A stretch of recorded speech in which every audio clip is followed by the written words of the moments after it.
long-term vision.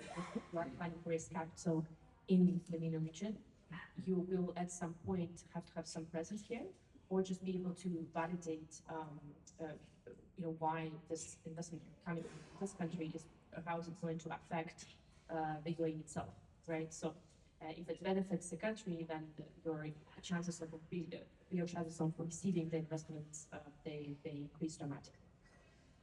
That'd be my take on that. Yeah, and just to follow up on that, you mentioned how you need to be present in the UAE and or in the region, and how you need to actually provide value to the region. Would you also say it's a situation whereby you need to have someone to introduce you to other parties, or is it possible for startups to actually come out here and sort of hold network and go to events, or would you say that like warm introduction actually plays a big role?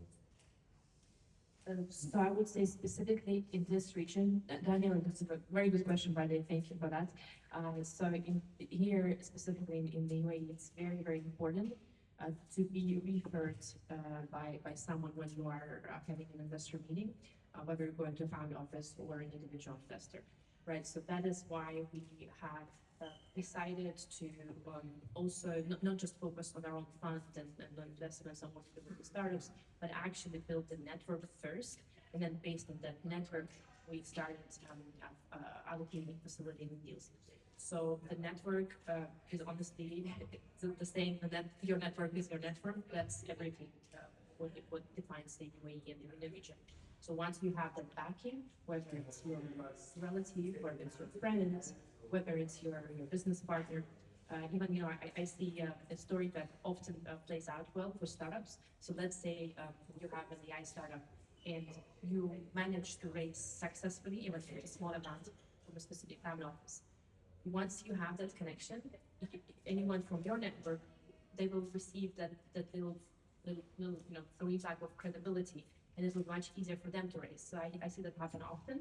So if you do have a great startup and you already managed to raise some portion of your capital, then it will be very nice for you to share this context and experiences with those other startups in your network, your friends who you know are struggling maybe to raise at that point. But just on a personal note, so we, the Bacci Capital Network, are always here to support you. We serve as an informal membership club, you can think of about this way. There's no membership fees, but we make sure each startup is vetted, each investor in the network is also pre-qualified, and we make sure that the connection is made in the right way, and then the most matches happen obviously when we know the startup well, as well as we know the other side well. So that's why we keep our investors very close, and we also learn about their backgrounds and histories, their performances, as well as personally about their families, what they like, what they're interested in. Then we make sure they connect with the right founders. Thank you. It makes a lot of sense.